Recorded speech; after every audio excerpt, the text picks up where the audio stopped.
Okay, our next agenda item for this evening is the FY16 budget discussion. This is something that's an ongoing agenda item that we have each school committee meeting during the budget season. So I'd like to start with any comments that the school committee members may have first before we open it up to the audience. No, I mean, I think we met with the advisory board last week. We did our presentation. It was a lively discussion as usual about all sorts of stuff. And I think, I don't know if I'm planning on going back next Monday night. It's on my calendar. Are we posting that meeting or? I think we have to if we all go. should. So. We should, Sure. yeah. Because Kath, we're all planning on going. Yeah. Can you just make sure, Kath, that Maggie posts that we'll all be there? I think it's 7 o'clock. Is it here again or is it town hall? No, it's town hall. Okay. Selectmen's room. The budget subcommittee hasn't met since the last time we met as a group, so. Okay.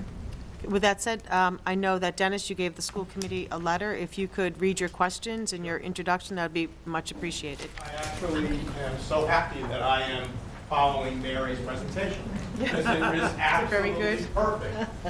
My name is Dennis Zaya. I have been in Hull for quite a while, a former school teacher, a former member of the advisory board, also presently on the HRA, and been involved in the community. In the last month or so, I've been hit with so many questions from newer residents to the community that I had to start asking myself how come and why. Even after being on the advisory board, I didn't have answers. And as I said last week at the advisory board meeting, I was embarrassed. So I've set forth on a mission to learn all over again. And I didn't have a coach available. I wish I had you, Mary.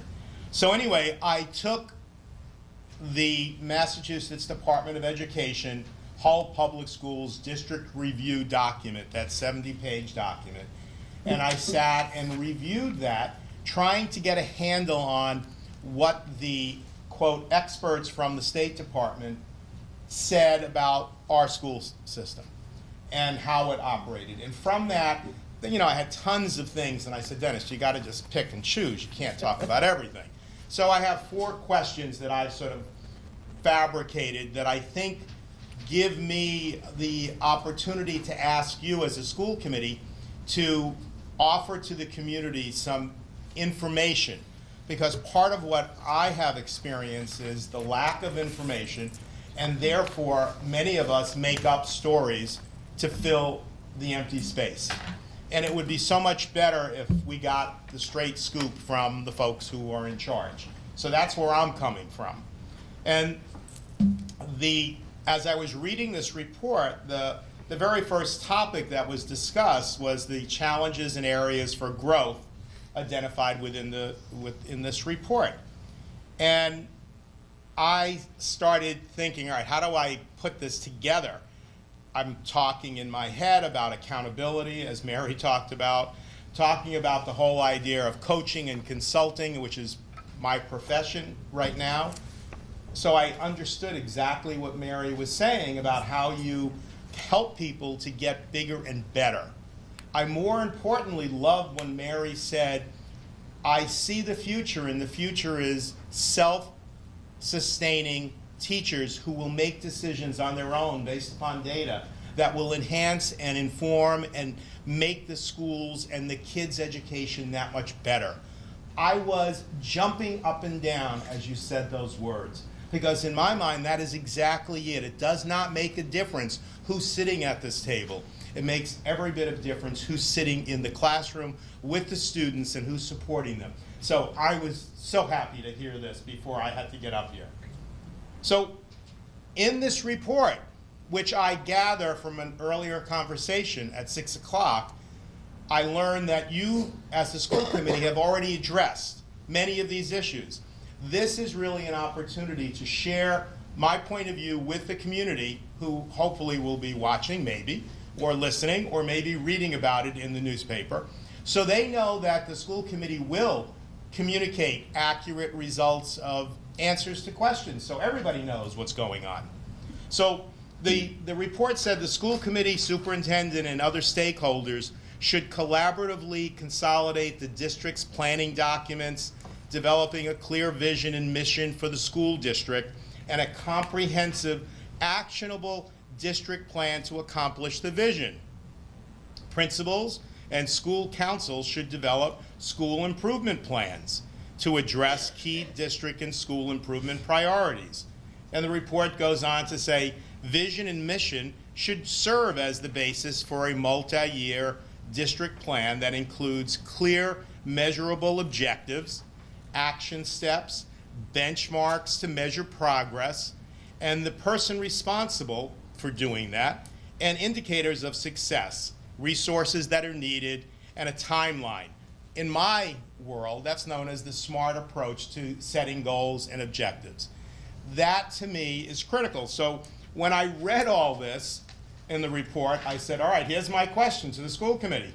Based upon the district review document that I read, I'm curious as to what approach is being used in the Pathways to College and Career Readiness for 21st Century Learners that I saw presented last Monday in this room. And that report, what about that report will ensure that the SMART approach is being employed? The document shared by the school department last week at the meeting did not include clear measurable objectives or action steps or benchmarks to measure progress, all of the SMART components. So I came today to ask, shouldn't it, or how would it, or what will be done? And I think I heard earlier this evening that you'll already have done a lot of that. If that's the case, I beg you, get it out there, so people like me who start to inquire will be able to find accurate information. Because I want to help. I truly want to help. I need information. I need data to help. So the next thing it said, district leaders should collaborate with community stakeholders to increase a long-term strategy to accommodate student enrollment, maximize community financial and building resources. Can we just go question by question, Dennis? Oh, I just wanted to give you the questions. Oh, then we'll go? Okay, I'm all not right. expecting you guys to answer stuff. got the answers. I want to get it on record. I want these on record because I do want the community to know you guys are going to respond. Well, we would like to We can respond respond tonight. now. Yeah. You want me to finish them all and then go back? You have all the letters, right? I'd rather do one at a time. Yeah, we'll Okay. do one at a time. I'll do it either way, as long as I can finish. You can finish. We're No. gonna do one at a time. That's my big concern all the time. Take it away. All right, so Dennis, your first question, which talked about the district review, how are we going to consolidate? It talked about collaboratively consolidating our plans and the SMART goals. The SMART, yeah. So the Pathways presentation that I presented with Scott Sevo, the assistant principal last week, that is a strategic plan. It did not have SMART, like specific, measurable, attainable, realistic, Time frame benchmarks in there. But what we have been using for our 21st century plan, which is on the website, so if you click on 21st century school, there are indicators. And our indicators that we've been using consistently are there, such as to look at all this. So if we were able to put some of those strategies from the Pathways plan in place, we look at our high school four-year graduation completion rate, the dropout rate, looking for improvement, SAT scores, AP exams, percentage of students attending 2- and 4-year schools, our MCAS scores at the middle school, and our MCAS scores at Jacobs Elementary School, and of course our MCAS scores at the high school. So those are our measurable, I guess, targets or indicators that we're using each year that we report out. So that's how we look at the progress of the district. And all I'm really suggesting, and I say this with all due respect, I am suggesting that get enhanced so that specific component is then also added to with a specific explanation of what the metric measurement would Sure. be. Yep, and the time frame that it's expected, who's going to be responsible for carrying that torch, and what resources do they have available so they can be accomplished. By using that SMART approach, using this with, I've used it with so many different levels of folks, that it's really digestible. And I think that would go a long way to helping the community to understand where people are. And when you're faced with how do we get more coaches to help our teachers and our students, well, the resource that we don't have is money. That's easy. All of a sudden we know that this could be achieved if we had that resource. So that goes into the next level of issue prioritization of where we spend our money. Right. I just think it could be a tool for help. Obviously, you know, I'm a big proponent of this, so I'm going to bang this drum for a long time. But we use the SMART goals as part of our teacher evaluation tool, so our teachers do write SMART goals, and as evaluators, as administrators, we have to write SMART goals, so we're very familiar with writing SMART Yeah. goals. So this is something that we could incorporate and get better I at. think that would with be our brilliant for plans. everybody, because So I think we have the information, but we Yeah. just haven't communicated it. exactly. So Thank we you. do That's have it. exactly. So we can sure we're not definitely work on that. Yeah. You what? I'm not sure we're not communicating, I just don't No, think but we're. I think that if it's all in, if we can do better at putting it in the document that we presented, then it's right there. And what time of year do we present these? Do we do it at the Yes. end of the year, at the beginning of the year, and just do a better job at that? And as Mary pointed out, there are benchmarks along the way when you don't wait for the end of the year, you do it Right. periodically. So everybody is constantly aware, no surprises.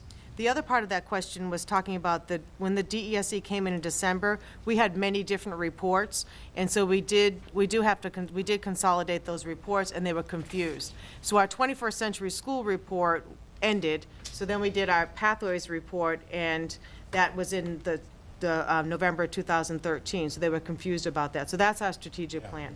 And then we also have and it is on the website, we have our district goals, which we have benchmarks for reading our district goals. I don't know if you've seen those or not, but they are on the website there, and I can give you a hard copy tonight. I'll if go you back, have it. because again, like I said, this has only been the last couple of weeks that I got Mm-hmm. re-engaged to this level, and that's the reason for me being here. Right. Because I'm realizing I don't know this stuff, so I need to learn it so I can answer questions of other citizens who are asking me. And I guess I just want to make a point to that. You know, you kind of said lack of information, and I just want you to know, and the people in the public, we present this stuff all the time, and I appreciate you getting involved 3 weeks ago. I mean, we're talking about this stuff all the time. I And hear you. I know, but it makes it seem like when you're kind of throwing these questions, you know, you need to do this, you haven't done this. We do present all this stuff. We talk about this stuff a lot publicly, so we can get better at it. There's no question That's all. about That's that. why I'm here. I'm not here saying you're not doing it. I'm saying Yeah. I don't know. Okay. I'm putting myself on the mark here saying I Right. need to become smarter and wiser and more able to share to help. Right. I agree. I'm all and for as it. I said earlier in the 6 o'clock session, I'll be more than happy to work with the school committee to find those people in the community who are skilled, magnificent marketing agents who can craft words to help other people learn what I'm struggling to learn. There are people who are much better equipped than I to articulate these things. So that's really where I'm going. I want this to work. No, so do we. Yeah. I think one of the things, you can't become engaged in a process and become disengaged for a period of time and then get re-engaged. I mean, I'm not trying to, but you gotta stay engaged the whole time. Well, you know, that's This stuff's life, though. being- Life happens. You know, Stuff's out there, though. yeah, we have take time. meetings, they're on TV. Yeah. We talked about the consolidation, that was back in April, that was on TV. We had the capital planning committees, Board of Selectmen were here. So there's a lot of different meetings that have been going on over the last year. Yeah, So, I and- mean, not just for you, but there's a lot of people out there in key- the public to stay engaged in the process. Key factor to keep in mind, this community has turned over its population dramatically. You know, I believe the real estate people will tell us that a good 50% of the households have been changed. Those new people who are moving to Hull, they have moved here for a million different reasons. They want answers to questions, and I just happen to be sort of vocal and out there, so I get hit with the questions. I thought I was doing my own little thing, you know? I was doing the carousel, I was doing the Chamber of Commerce, now I'm doing the HRA. Well, I find out, no, you can't just do one thing. You have to do a bunch of things, so I'm gonna do my best. But I want you to realize that we're all in that same boat. You all put a ton of amount of time into doing this. You can only do so much, and if we work together, this goes back to my collaborative piece. You guys have the opportunity to push the agenda in many ways, I believe. And I hope that I can help you to do some of that. But to do that, I need to have ammunition, information. And that's the reason I came tonight. Do you want to go on to the next I question? would love to. You know Thank what, you. ahead. Before we do that, can we just list all the places we have our information? So that when people Yeah. do tune in, they can actually hear it said. Exactly. So we do these meetings. We meet on a Monday every 2 weeks. We do community forums several times throughout the year, which is off camera. We are taped so that there are opportunities to watch these meetings in the comfort of your living room or wherever, and maybe have a cocktail. I didn't say that out loud. We are in the paper. We have blogs. We have Facebook. I think we have a Twitter account.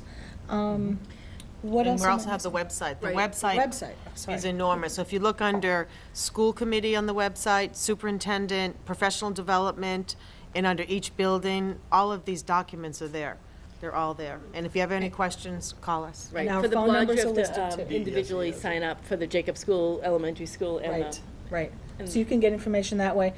School committee phone numbers are also listed on the site, so you can directly call us, or you can email us. Our emails are also up there. So, and we are willing to answer any question. There's an answer to every question. Exactly. Thank you. Did you have a Yeah, I comment? would just say particularly on our website, you can just Google Hull Public Schools, and if you click on school committee, and then right on there it'll say recent presentations. I mean, there's all of these presentations that come before us going back a couple years. Oh, So it's all right there. I didn't even know that, so that's a good piece of information.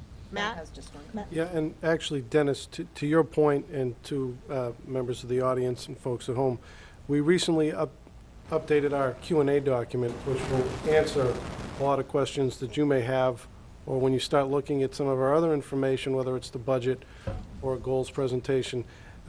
There's a Q&A document that you can sift through. All the questions are in bold, and then the answers are in regular font, and you may find just the piece you were looking for. And if it's not there, by all means, email us in the central office, and we can make adjustments to that. And I've learned all that in the last week, thank you. And we- and I mean, no, real, not the content, just the fact that it's there.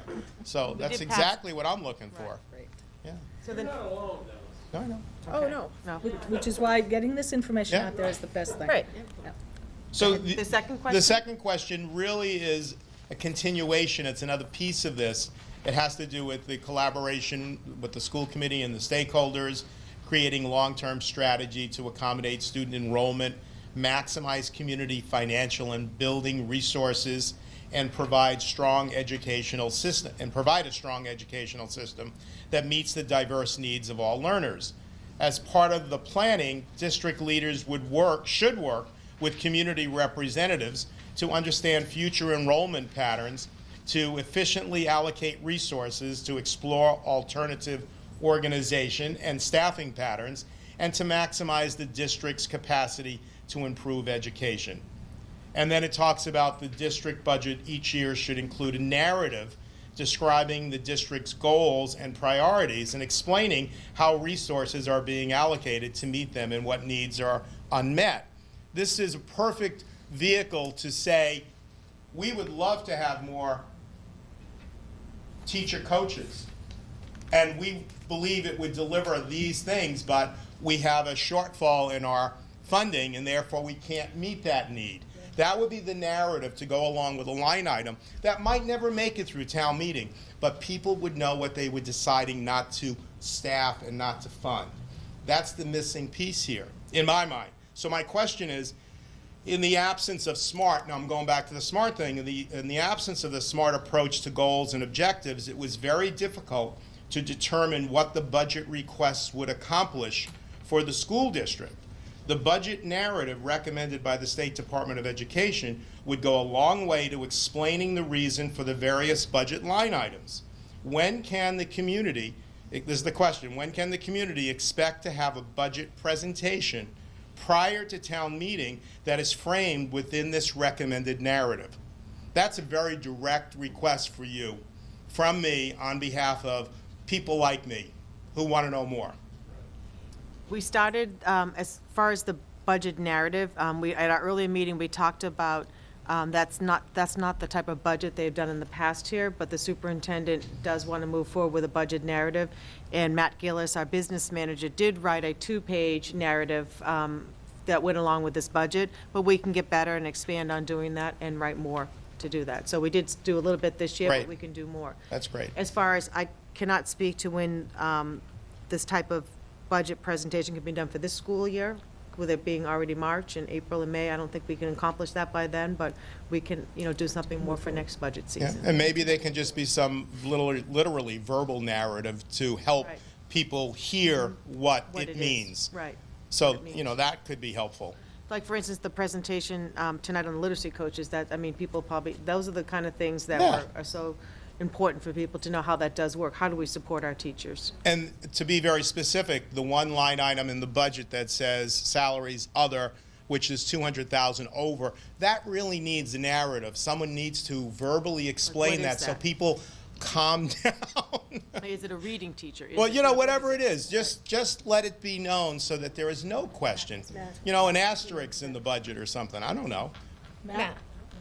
Well, it's a bargaining year for most of our bargaining groups, and to be very simple, we don't put the raises in the line items to come to the bargaining table. We put them in an area so we can sort of bargain in good faith without showing our cards. So that's. And now that's why you've we just put that. given the community the knowledge that you're not playing a game. I mean, that's really the missing piece. It's that transparency, honesty that I think everybody's looking for. They know that bargaining happens. Many of the people in the community are members of unions. They understand that. So I love you. I didn't know that. I mean, I should have known that from the advisory board. That's, again, embarrassment.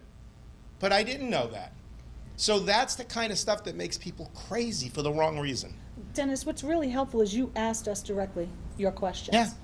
Many times we're not asked. I know. So- But sometimes, if I might, sometimes it's our responsibility as leaders to ask ourselves the hard questions. And, you know, and I'm not, and I won't refute that, but I will excuse it a little bit, because we do tend to get very myopic. We all do. So as we're looking at our initials, and we know what this means, and we know what that means, we've been in this business a million years, we forget that the community at large does not know that. So we can do a better job at trying to interpret that, but it really helps us if we're asked the questions directly and not hearing it on the soccer field. Right. No, I totally can sympathize with that. And the next question? Sure. This one was from page 44 in the report, Curriculum and Instruction. It says the district should increase the amount of district and school level expertise dedicated to curriculum, instruction, and assessment. There is a need for leadership that is more focused on the educational core, curriculum, instruction, assessment, and professional development. With leadership and direction for grades 6 to 12, there can be ongoing support for curricular and instructional improvement, as well as other key duties such as hiring, convening PLCs, and I didn't know what PLC stood for. Professional Learning Community. Thank you very much. I did not know that. See, it's the initials again. Yeah. Curriculum reviews and providing input into the professional development. Leaders should develop a system to regularly monitor implementation of curriculum in classrooms, including providing teachers with ongoing feedback and support for improvement. Obviously, this sounds very much like a tag on to Mary Merrigan's presentation. And when I read this, I didn't know Correct. what I learned tonight. So I was happy to hear that. But my question that I formulated was as follows. With my recognition of limited financial resources, what other obstacles are preventing the school department from creating this recommended 6 to 12 curriculum design and support system within the parameters of existing resources? It seems that the issue of the missing social studies teachers would be addressed if this recommendation had been or were put in place. And I'll elaborate on my written question, because I started realizing if there were an opportunity for combining the 6 to 12 world, all of those educators who may already understand some of what Mary talked about already know how to coach and how to help and how to consult with other teachers, they would enhance the teaching ability and knowledge of the existing teachers. The collaboration could be enormous. And I don't want to do this, but I'm going to say that also ties into this whole discussion from 6 o'clock about the consolidation of the school system, of the school buildings, which has the potential to maybe elevate the ability to have teachers learn from each other, because they might be closer together and there might be, I don't know what the might be's are. All I'm saying is what other things have been explored, because if nothing else, I am a person who likes to look outside the box for all kinds of different options. And if there's a way to make something work, we should explore it until we know it doesn't work. And so that's really what I'm asking, and I believe it's important for the public and the readers and the listeners to know that the school committee earlier tonight, said that they are very supportive of looking at all of the resources in the community vis-a-vis buildings, such as Alana Swice pointed out last Monday, because it isn't just about the schools, it's about all of our resources. And I do believe that you folks have the opportunity to take a leadership role in forcing and pushing and encouraging and collaborating with the Board of Selectmen and the Advisory Board, and I think, David, you said the Planning Board and the Zoning Board of Appeals, all of them, to sort of move this in a direction that makes sense. But right now, we're standing still, and that is not acceptable from my point of view. So getting back to your question here about with the limited resources, I think that Mary's presentation this evening really showed what the kind of intricate work we're doing on a daily basis, you know, with our students K through 6 and with our teachers. With 6 through 12, we've been very creative with professional development time.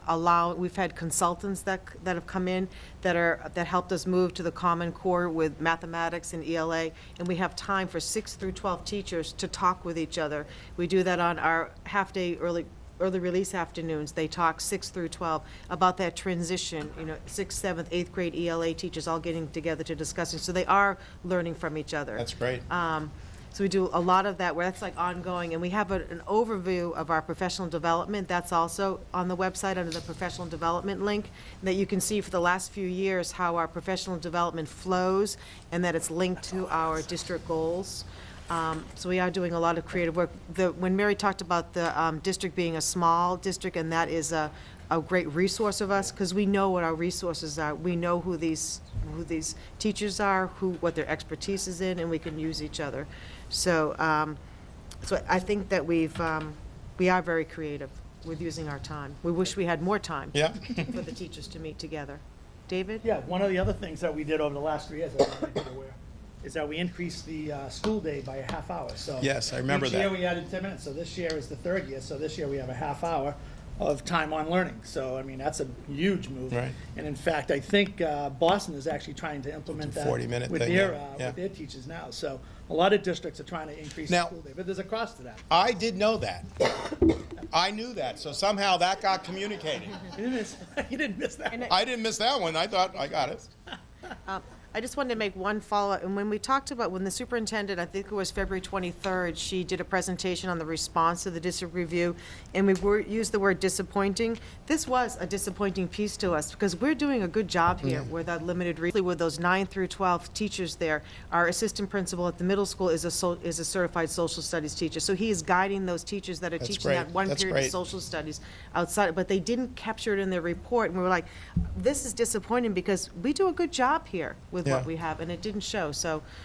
So it's I'm time to glad toot your own horn. Well, There you we go. should, but, Teachers are bad at that. Well, we got to learn to be better.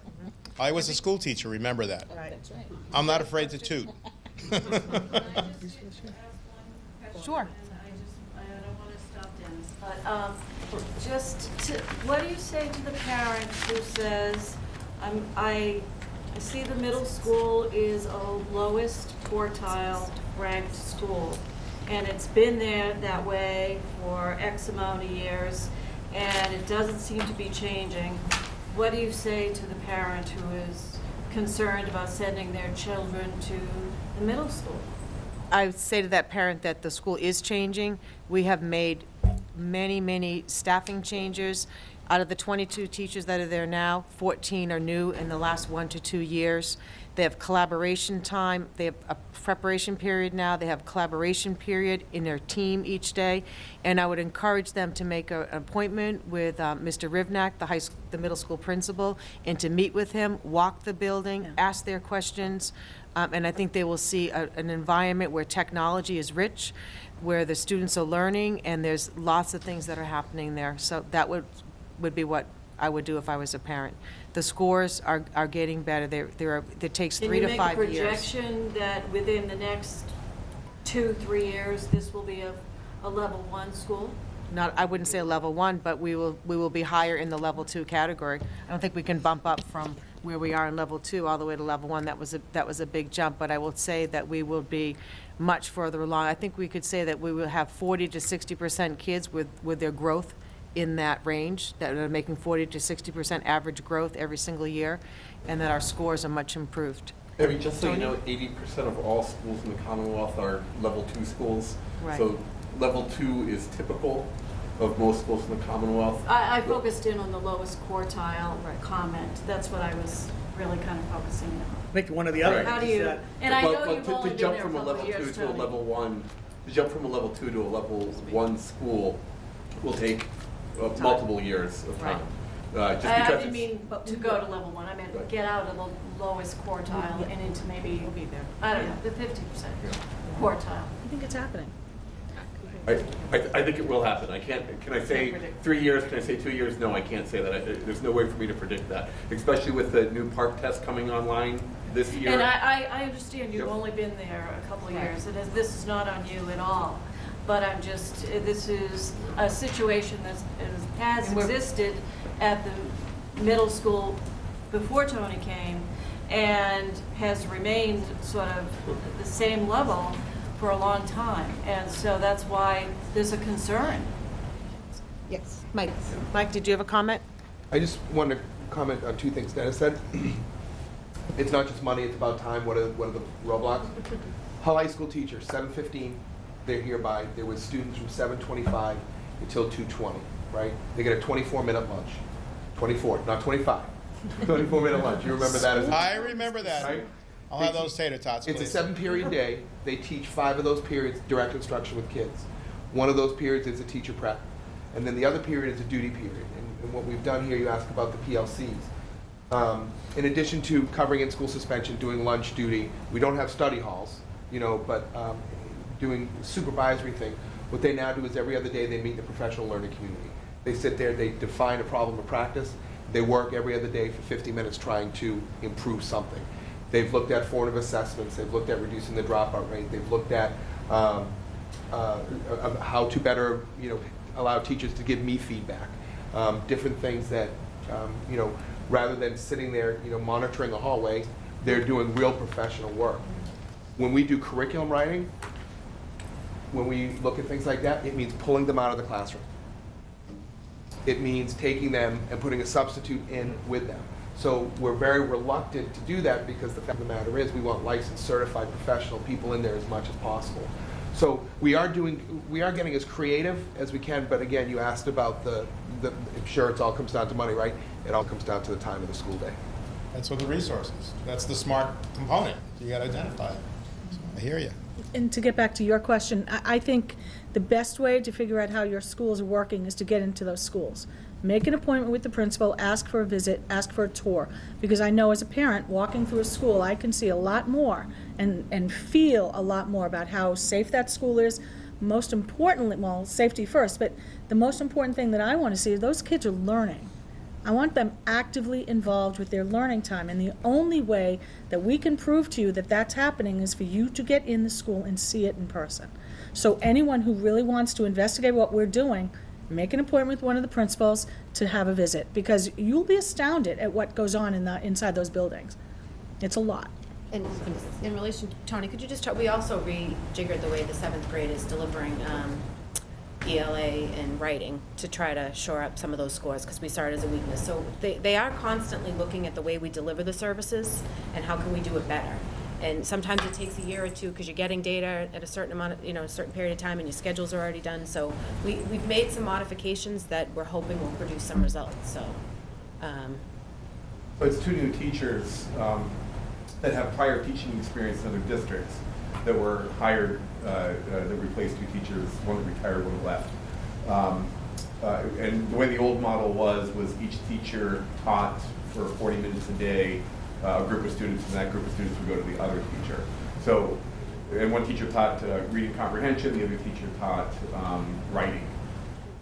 Really, that's not the model that you want, that we think that you want to follow. Reading comprehension and writing kind of have to happen hand in hand. You read something, you learn about something, you write about something, you edit that writing process. You read something new, you add to it. Mary was talking about the fact that kids nowadays are looking at multiple sources of information, and that they're comparing and contrasting, and they're making arguments, and they're building a case. So now within a context of an English class, those two topics are integrated, as we believe that they should be. So we're trying, through no money, we're trying to streamline the way we're delivering services. Exactly. And that was just an example of one Right. program. Another program that we've redone is our technology program. Again, when I first started at Memorial Middle School, sorry, I was about to say Hanover High School. Used to work, but at Memorial Middle School, we had an old-fashioned Python program, and now that's an engineering program. The kids are, today they are working on robotic arms in the class that I happen to walk into. So, it's like another repurposing of a position in the building. We're looking at making other changes as well. We added the Spanish this year. The one thing about adding Spanish this year, along with increasing some of our unified arts positions, we were able to do what the high school has, and that's a 7-period day.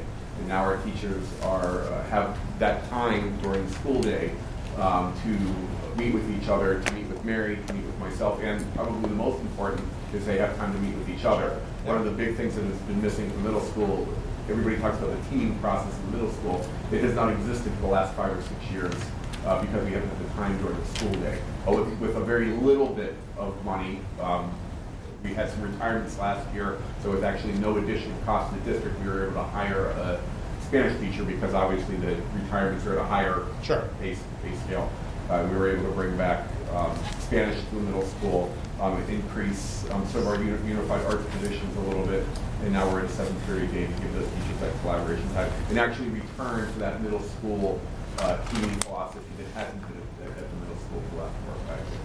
Those are just a couple other things that have changed. The advisory program too, I spoke about that last week, that was. Yeah, and there's, which goes into the whole, one of the things that I identified when I started there as principal was kind of a lack of a culture in the school. It was very much come in, kind of almost like what Mike was describing, a very rigid 7-period day. Students were kind of engaged in hardcore academic learning. And these guys are still children. They're kids. They're 11, 12, 13 years old. I taught middle school. I understand. Yeah, they need time to play. They need time to interact with their peers at a social level. And the advisory program that we started is one example of doing that. They have 2 periods of unified arts in the day, which is more active learning. So that they're up out of their seats. They're doing more. They're creating. They're working with each other. They're building things. They're experimenting. They're failing. They're taking risks. Exactly. In ways that they haven't been able to do previously. Thank you for that. Thank you. And one thing I just want to add to your question is that, we talk about data all the time. We have presentations on data, but just anecdotally, I have a student at the middle school, and we had a presentation 2 weeks ago. They had a March Madness night, and when they presented it to us, they said, 99% of the staff was there supporting the kids that night on a Friday night from 5:45 to 9:45. That's a cultural shift. That is. And that's team bonding, and that's all the hard work that these guys are doing in the classroom all day to get them to collaborate. That's now transferring. These kids are seeing these teachers there at 9 o'clock at night, playing ping pong with them and doing all this stuff. And that's a whole big piece of all of this. A connection to the school culture. Do you teach? I do not. Should I? Because I feel like I know it all. Good answer, Stephanie. I don't, but I've been doing this for a long time, and I think we have a wonderful group of people here that are really dedicated to moving this forward. Mary? Oh, sorry. Mary? Quick comment. I appreciate what you're doing here tonight, Dennis, because what you're doing is affording us an opportunity to talk about our practice, what we're Exactly. doing. And to answer questions that other people may not come forward and ask us. If we seem defensive at times, Not at all. it's because of all the hard work that's happening, and sometimes that it's difficult when you're really working hard and you may not be seeing the kinds of results that you're looking for. Another area that, in absence of consolidating our school system, to make it easy to share resources and things like that, we do need to look at our transitions, and that's another area that Joy and I have talked extensively with the building principals and with Judy, that we do need to do a better job helping kids make the transition from our elementary program to our middle school. I mean, middle schools are organically different. The students somehow magically change over that summer. So we understand that. We know the learner. So we need to build in some structures to better support kids as they make that transition and to keep our parents involved in the kids' And school Mary, we had our experience. first task force meeting for middle school, high school last week, and we have another one on Thursday, so we're doing. we're So working on that. herein is really the reason why I came tonight, and that's why I did this. Tonight, you shared with me, I still have one final question, but you shared a whole, I can't even count how many data points of information came out tonight. And one of the things I spoke to Matthew Gillis about earlier at the 6 o'clock meeting was the fact that I could not figure out the numbers in the budget. I struggled. I had to call people, and then I got numbers, and then today I get back from an appointment. I had a phone call from Matthew Gillis from the school department. How did you come up with your number for blah, blah, blah? And I'm thinking, I don't know, let me go look. And then I'm looking, I'm thinking, oh my God, is it this one? Is it that one? I was a mess. I finally called him back and I said, I don't really know where the number came from. There are so many confusing bits of numerical data. I don't know it, and I've been trying to do this. I've spent this last week doing numbers, which is not my forte, obviously. But the point is, I had the help of Roger Atherton, Sinead Whalen. These are people who spend their lives playing with numbers, and they still couldn't help me. I beg you, as a school department, make this simple so I can understand it and the rank and file citizen can understand it. Make it simple so that we can figure the numbers and support the efforts. At the same time, make the communication of all the good you're doing simple. Please, this is a beg. Don't make big presentations. I'm saying this because I was still angry it never happened. When Paula Delaney was superintendent, I sat for months in the strategic planning meetings. I don't know who else was there, but I was there. I was doing smart then, didn't take, and I kept trying. Bottom line, I said then, why don't you have a little blurb in the Hull Times every week with something the schools do? I'm going crazy now, guys. You just went through a whole year of data that you could be presenting in small, digestible, bite-sized pieces for me and people like me. They don't want to listen to a 3-hour meeting. They don't want to read a whole document. They want bite-sized, digestible data bits that they can consume and tell their friends at a cocktail party. That's how you're going to grow and support and encourage people to love the schools that you love and that I would like to love. But you can't shove it down our throats. It has to happen in small pieces. And I do want to help, and I know there are other people that will help. That was really my fourth question. How do we get this stuff so everybody could get it? Help. Well, I mean, I thought you, what, the fourth, so you want. My fourth question is really a consolidation of, answering now? you know, I'm not looking, there's nothing, you know, Matt, you already gave me the best you can tell me, you know, like, you guys are stymied because you're not getting all the information you need from the advisory board and from town manager. You're only getting a number, and the citizenry is expecting to know how much of this is benefits and how much of it is this and how much of it is that. We got to work together on this. You can't do it alone. I understand that. I just have a forum tonight. I don't want to have that characterization that myself or anybody on the school committee was being critical of the advisory board. No, I would never or- want anybody to or think of- that. Of anybody, you know, that we work with at the town. And to your point about where it's all in chunks, that's the way we sort of operate, in my opinion, and the presentations are usually not 3 hours, they're usually 20 minutes, and the PowerPoints with them, and sometimes the narrative, can be found on our website. But to shortcut that, if you don't exactly know what you're asking for, we do have a Q&A document that helps you get some of those questions or some of the verbiage. We know there's a lot of educational lingo or jargon that almost seems like a foreign language if you've never been in the field and you want to suddenly start to sink your teeth in. I definitely appreciate the feedback. We know there's room for improvement, but at the same time, some of the things you're asking for, I think we have been doing.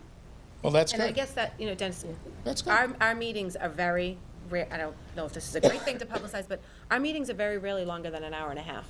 I mean, we keep it, we have a tight agenda, we have very specific meetings where we present very specific stuff. I mean, most times, an hour and a half of that meeting, 15 or 20 minutes is students presenting, which we love. I mean, that was phenomenal what that was done tonight. Yep. So it's about 20 minutes, most of our presentation. So we are chunking it. We're just chunking it over the course of, 6 to 9 months. And I do know that most of the school improvement plans and most of the school councils actively send stuff into the papers about the good that's going on. We don't control the 12 pages of the newspaper, so if there's other things that are going on, then I think that needs to be covered, and we can't control what gets put in. We certainly are, as we've said, we're blogging, we're social media. As much as we can control the message to get it out there, we are doing it. So, I mean, we would appreciate help if someone I'll wants to share volunteer. one technique, and then I really will say thank you, because you've been great. I really mean it. You've been more than gracious. When I was on the advisory board, I would sit in those town meetings, and people would never understand what was going on, because it's a strange world, and you have to really read the book first, and of course no one reads the book, and half the time people don't have the book. And so we sat through on the advisory board and made a list of all the words that are used. For instance, free cash. Well, free cash. We all know it's what you find on the ground. What's free cash? Well, it took a while for everybody to get it. We wrote the definition. We had a list of, I think, 40 definitions. Susan Ovens, every week, we put one definition in the newspaper. It was a freebie. Didn't cost any money. Everybody had a chance to learn. Now, that went on for about 2 years, because then I was off the board, and it was one of those things that if you don't have somebody kicking the can down the road, it doesn't get on the road. So someone has to stay on top of it. But they have never been unwilling to put stuff in. I'm not saying it's unwilling. I'm just saying that there might be space issues with the information that. When it's small, you have to buy, you have to chunk it down. We can't chunk, the instructional coach into 40 words. You know what you Maybe can do? actually All there right. could. This is So the. that's- I'm gonna close now. I'm gonna take the best from Mary Merrigan. I hear what you're saying, yet I know that if I put a little blurb in saying, "Did you know we have teacher coaches or advocates that help teachers teach better?" Go to link and learn more. Sure. We can All of a definitely do sudden, you've solved the space problem. Sure. I just want you all to be as open in your heads as I think I am, because I believe there's an opportunity to really do what you want to see happen without people, beating you up. Because I'm not here to beat you up. I'm here to help. I want to help, and I'll do what I can, and I hope that I have the chance to do it. Thank you. Thank you. Thank you. Thank you. Does anybody else in the audience have any questions this evening? John? I don't dispute for a second that everybody in this room and every parent with a child in the school system drives for the best education they get for their children. I drive for the exact same thing. I was a benefactor of a very good public school education.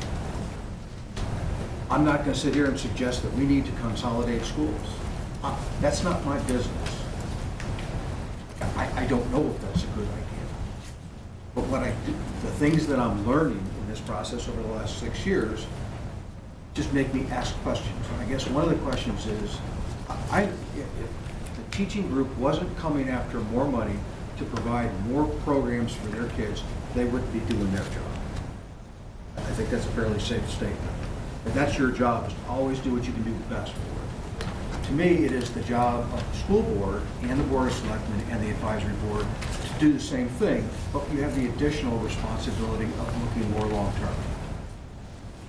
When you start just basic numbers, 1989, we had 15, and mind you, I might be off by 10 students. These numbers are old, they all came off the same website. But in 1989, this school system had 1,547 kids. And this year, we have just over 1,000 kids. It's about a 36% decline. That's over 26 years. During that 26-year time frame, we only had 6 years where the numbers of students went up. They went up a total of, according to these numbers, 185 students during that same time frame. We're down 558 kids since 1989. We're not spending capital dollars to improve our town.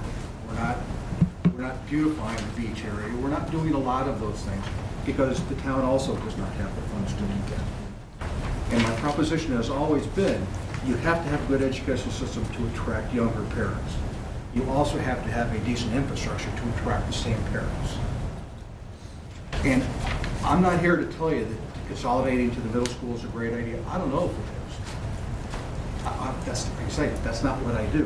But what I do know is, and a hard pill to swallow for a lot of people in this town, is when you hear we have the highest per capita expense for school of anybody in South Shore. At the same time, for tonight, for very viable reasons, we need more help, we need more money.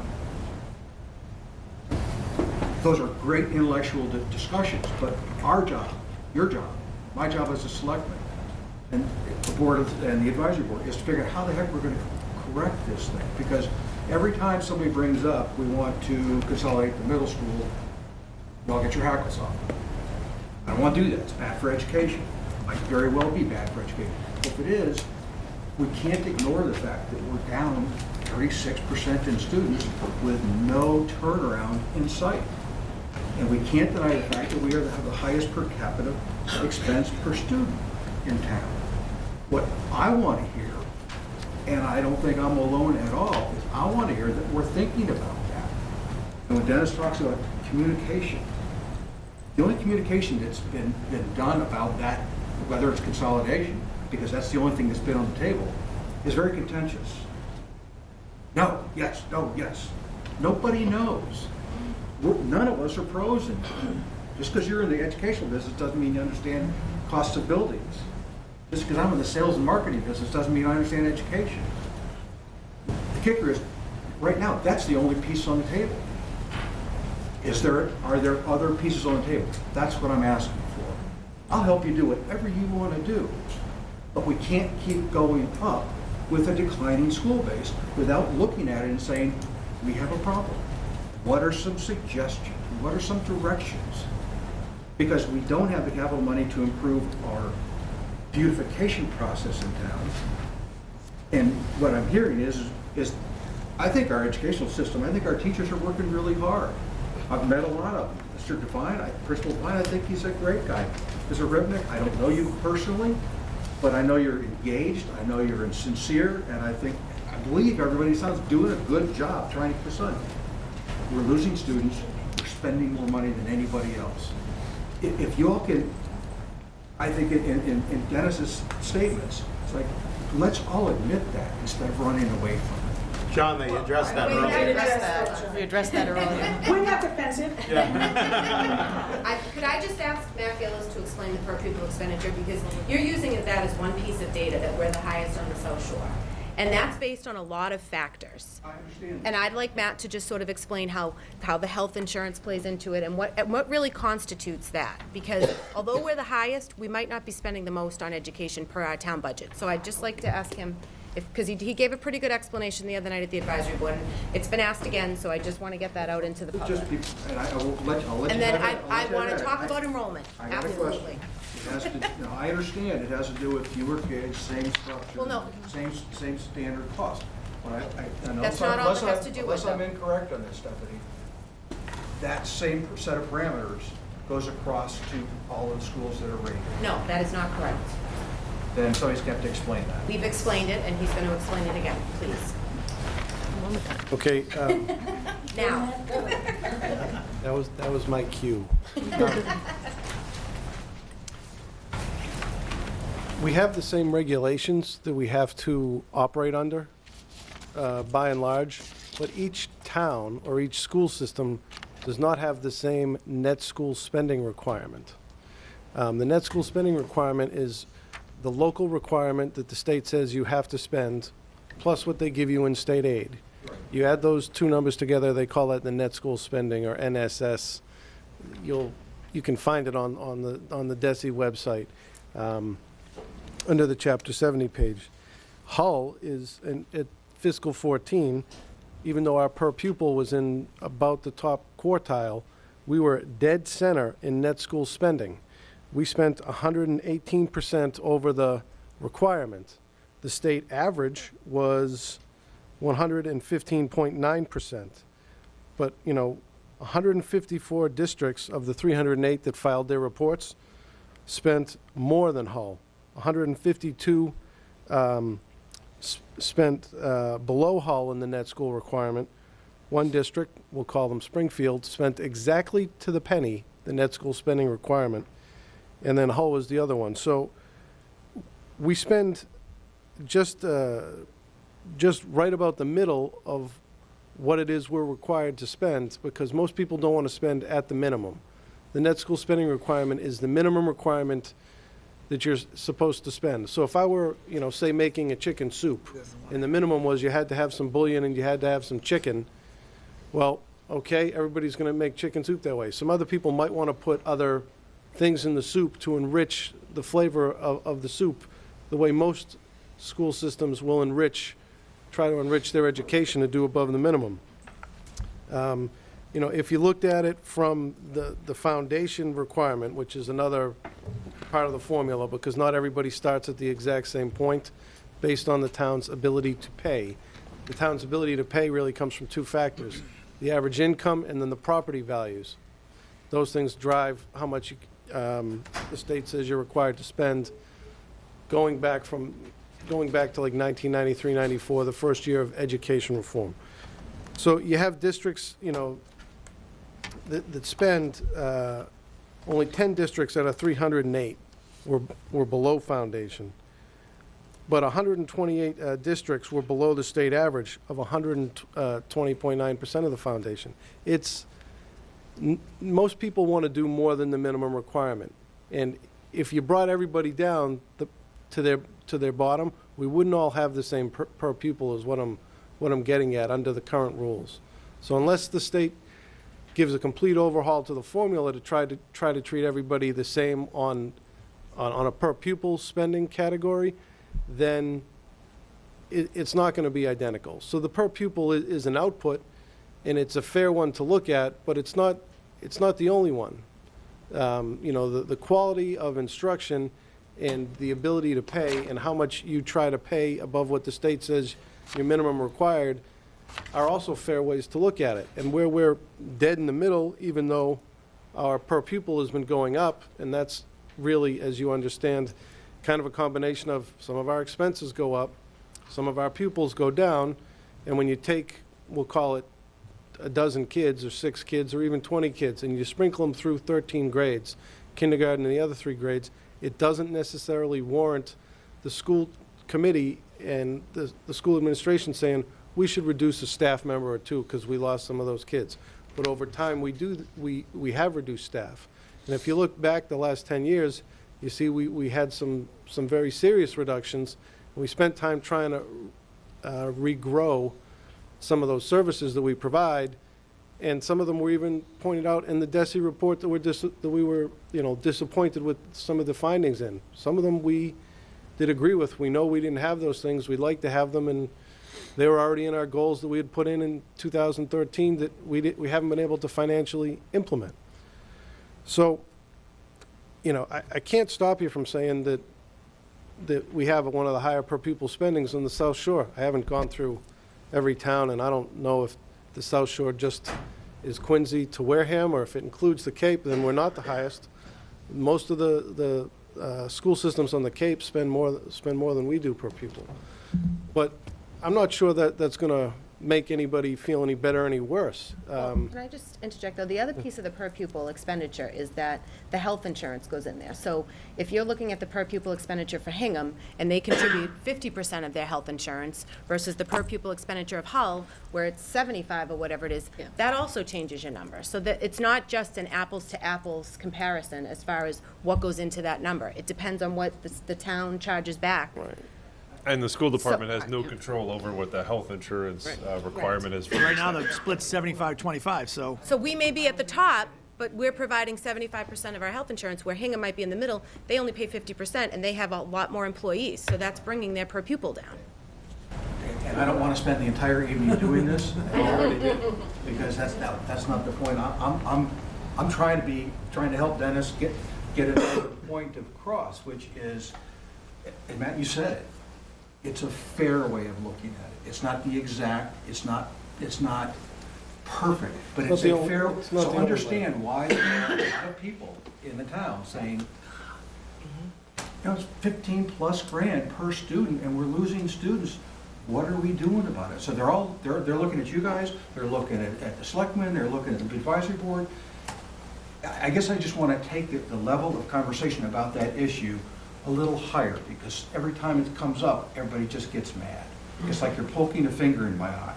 Well, don't poke it in my eye. I'm not poking it in your eyes. I'm asking questions of things that, if it isn't consolidation, then what is going to help? And that's the question, John, that the school committee has, and that we talked about at the community forum earlier, from 6 to 6:45 earlier.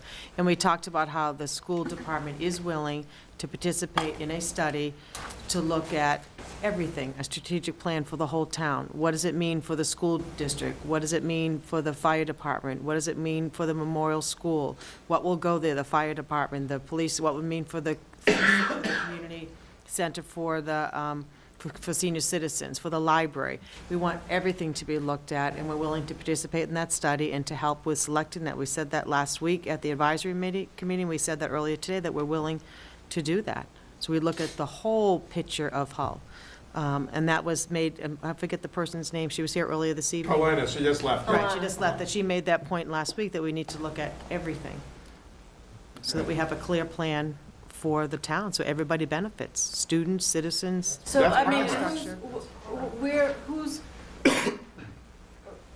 what's the expression? The ball's in so-and-so's court.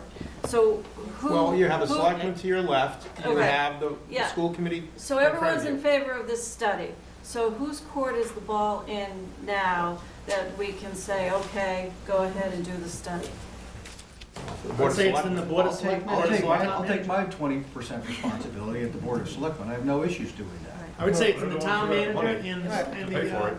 Board of Selectmen, because they would be the group that would actually fund that. Right. So we're not going to fund the study, we don't have the money in our budget, so. So it'd the have to come ball out of is town. in the town manager. Right, and to work with the school And committee to on work with the school selecting committee, and who's that going to we be would- doing it. It's not like a broken record on this, but Partners, yeah. where we would be a partnership, but we want to Well, I have a think big. Alana already addressed that, we wanna that have she a big can part in the easily get educational piece. some recommendations of independent But people. what we're being told, unfortunately, I was told directly that no matter who does the study, I'm not going to agree to it. People are putting words in my mouth.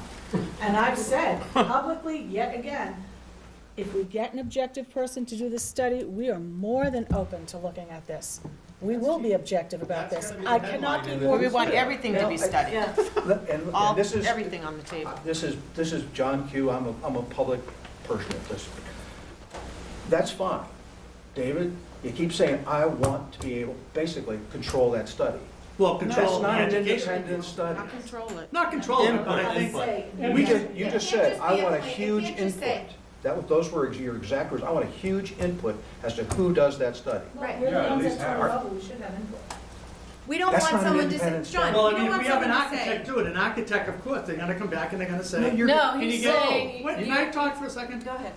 So what they're gonna say is that, sure, you can get 1,050 students in this building. But I think you gotta look at it from an educational standpoint. There's different mandates, there's different requirements with special education. So that's why we wanna have a big part in that. Now, if you want, I wouldn't tell you how to build a firehouse, I wouldn't tell you how to build a police station, but I think between all the professionals that are in here that have educational backgrounds, I think they could tell us how we could best build a school, a consolidated school. That's all I'm saying, is that we want to have a part in the educational piece. The rest of it, as far as the finance part, what you do at the town hall, what you do at the senior center, what you do at the library, I think that should be part of the evaluation. Study, right. But I don't feel like I'm not an expert on those areas. No, So the I school guess my- piece is one part of the study. Everything else will be included in it. I totally agree. Okay. I guess my position is, there's an element of, we don't know what we don't know.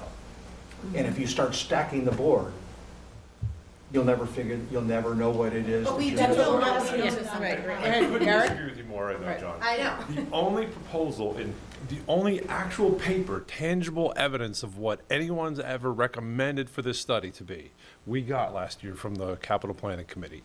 And there were proposals, it was solely focused on school consolidation, solely focused, it was on 4 areas. It was on an educational component, an architectural component, a financial component, and a legal component. And the way it was presented to us, we were going to have these little committees of 3 people formulating the scope of an RFP for each one of these 4 sort of sub-studies within this whole framework.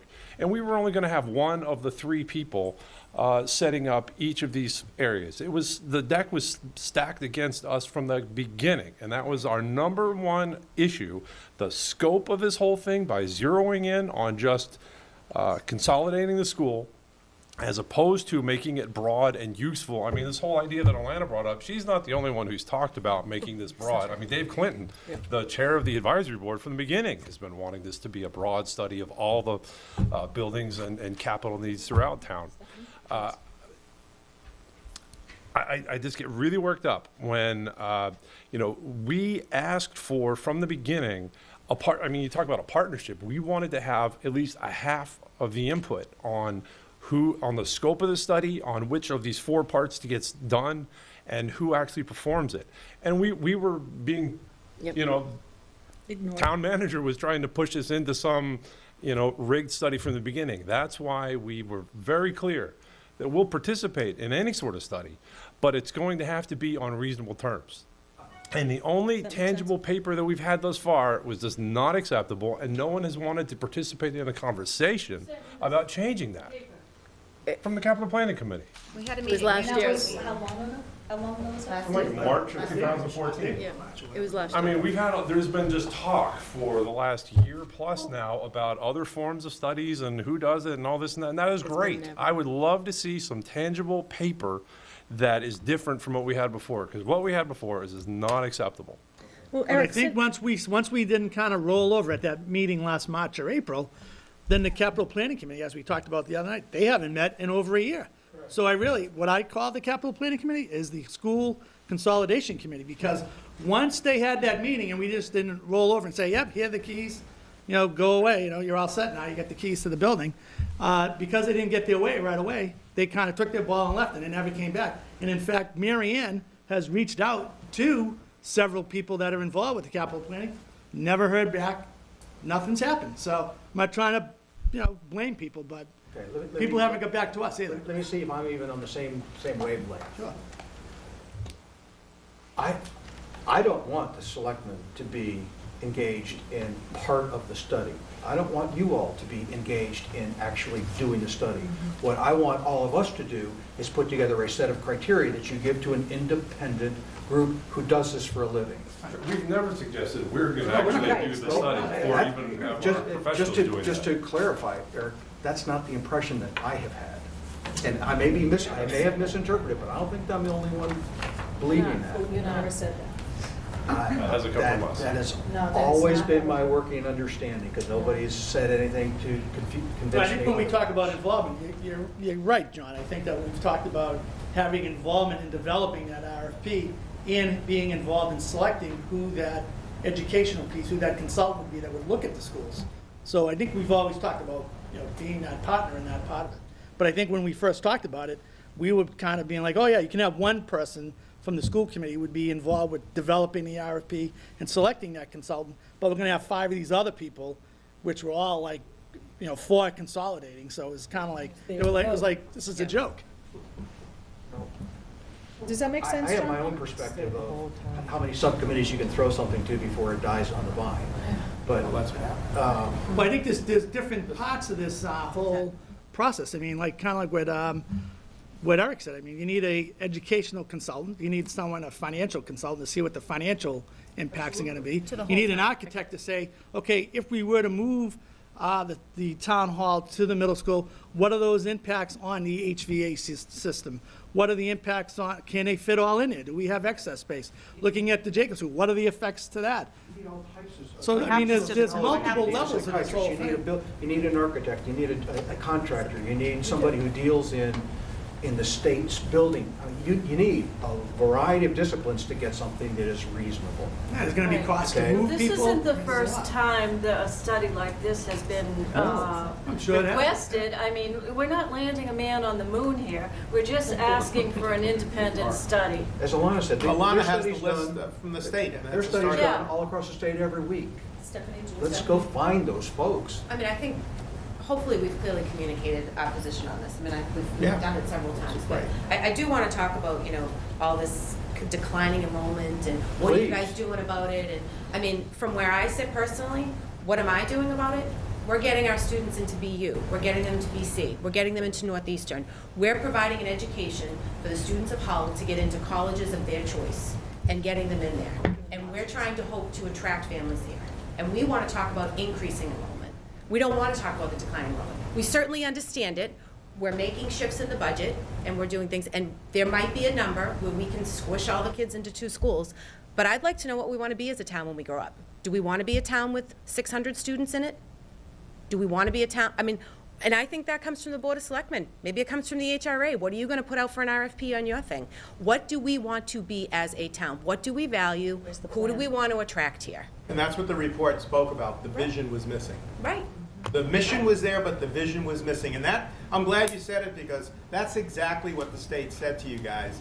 Yeah, that has to be articulated from you. You, again, the opportunity to be the leaders, to drive the words, to drive the community by putting it in a frame that people like me who are not going to have kids and who want to stay here would go after.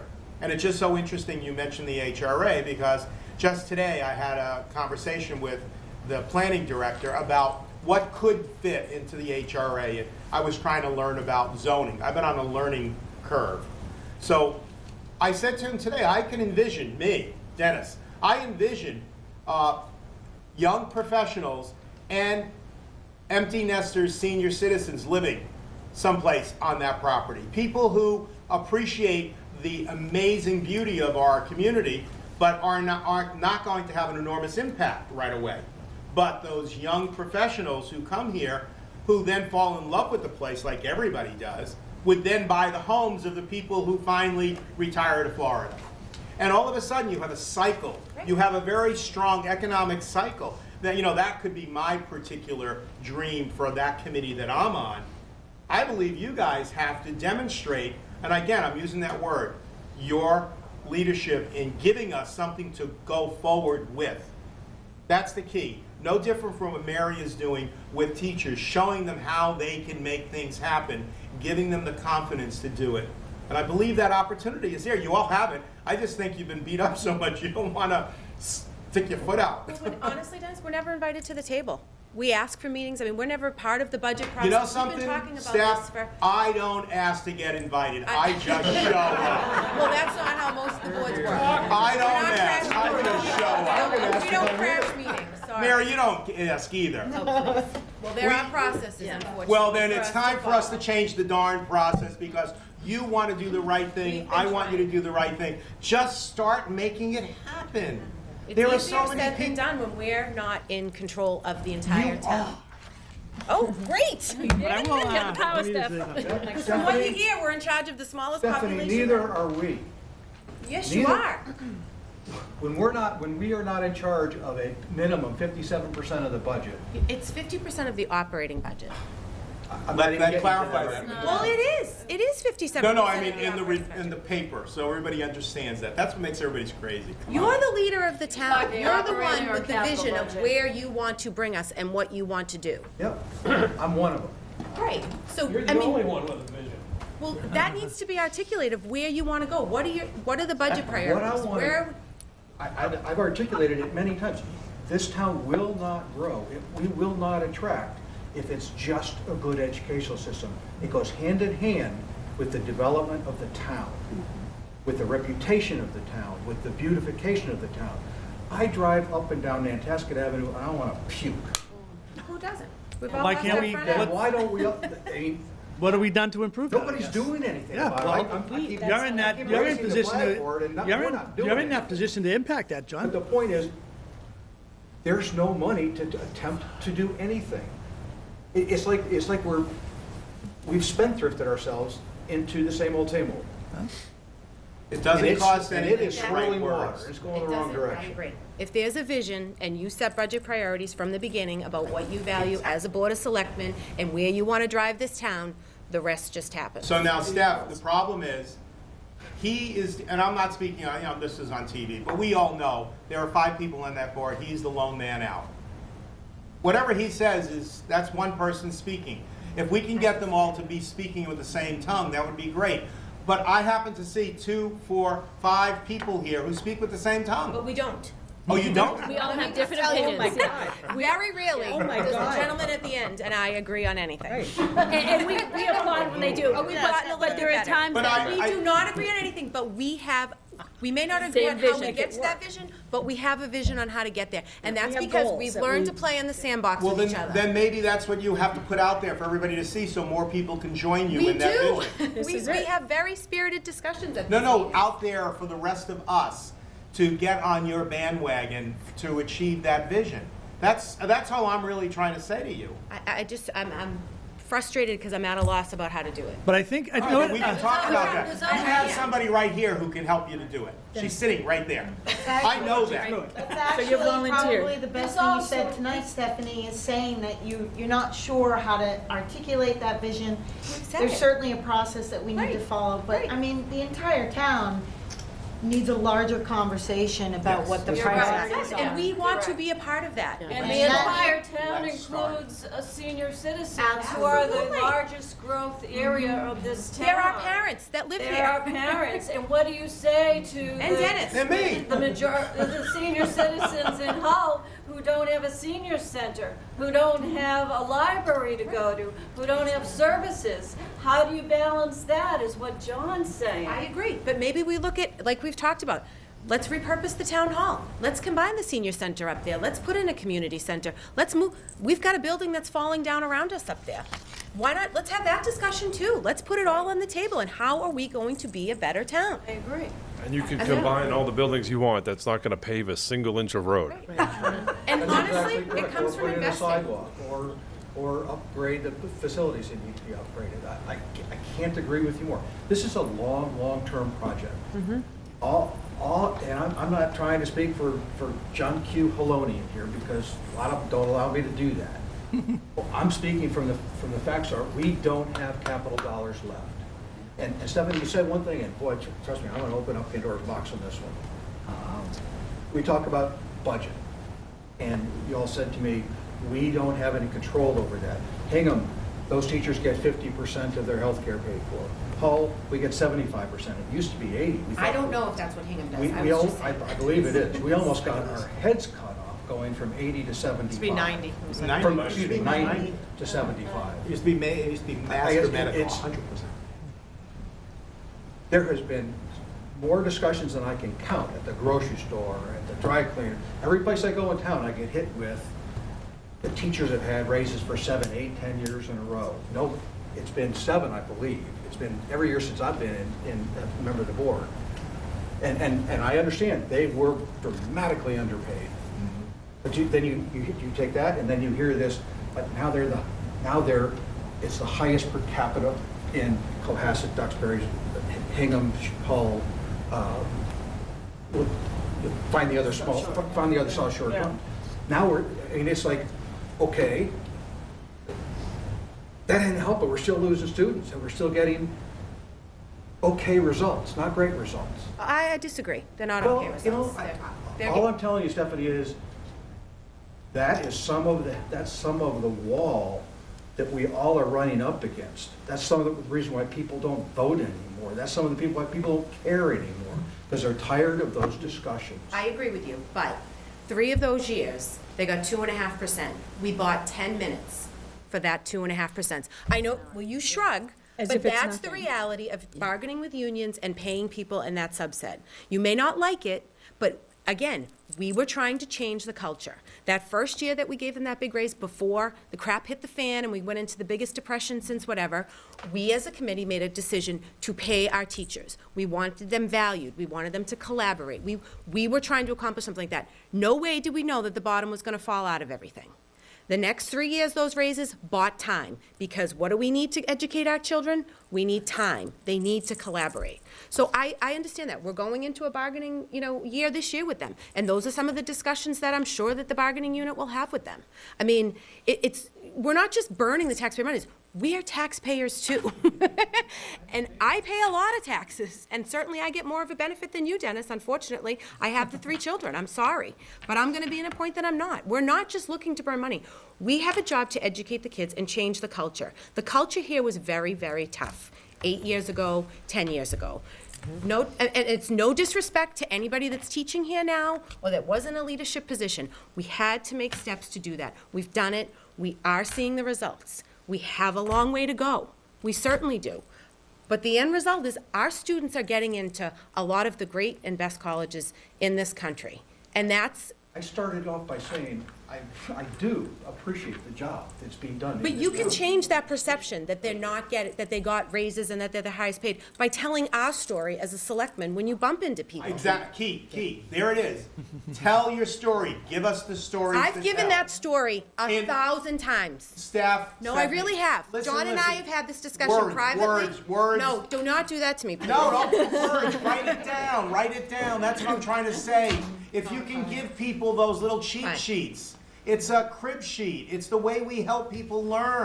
Guys, I agree. In the but interest I've of had time, this we're going to have discussion. to... We need Yeah, to yeah, no, I know. wrap It's this up. so late. It's great. This is great. Thank you. That's only part Thank you. of the equation.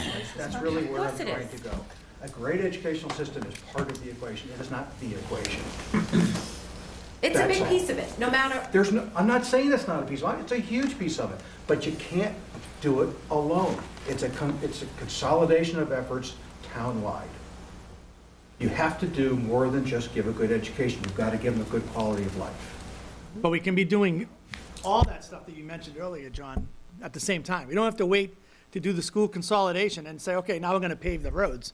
We can start chipping away at paving the roads. We can start chipping away at some of those empty businesses on Nantasket Avenue, either knocking down some of these decrepit houses that are falling apart and start getting some businesses in town. I mean, I'm not trying to flip it on you, but a little bit's on the Board of Selectmen. They gotta... I'm trying to do my best. Yeah, I know, and that's part of, to be honest What I with need you, is I was on the support planning for y'all as board, well. and I was part of the project about 8 years ago. We tried to build on the HRA property, and I know Dennis is involved with that now, but that's all part of the piece of the pie too, because we gotta get some, whether it's housing or some more people that live in town that can support some of these things. So, I mean, everybody's gotta be rowing the boat in the same direction, and at this point, everybody's going in different directions, pointing the fingers, and nothing's getting done. I'm not trying to get on the soapbox, but we all gotta somehow, just by talking, I think that's a good part. I mean, can't forget just by sitting here tonight, having this senior discussion, I mean, citizens in the that's opening up a lot of stuff. I'm learning a lot of stuff from Dennis.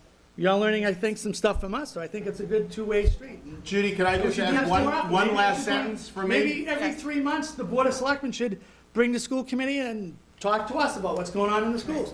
Bring in one of the other committees, planning board. What zoning are you looking for? They have a zoning, one of the subcommittees of the planning board, they're supposed to have a zoning subcommittee. That thing hasn't met in about 5 years. There's been no zoning change, other than I think they brought some HRA stuff last year. Other than that, what have they done? They've done nothing to help the town. Yes, My closing Last comment to this board is, to all of us, never doubt that a group of thoughtful, committed citizens can change the world. Indeed, it's the only thing that has ever done so. I believe that was on a Margaret Mead, handout from one of our high school students. It's right from the high school kids. We are that small group, I believe. Thank you. Our next, thank you, everyone, and our Thanks, next, everybody. That was our next good discussion. business item agenda is the School.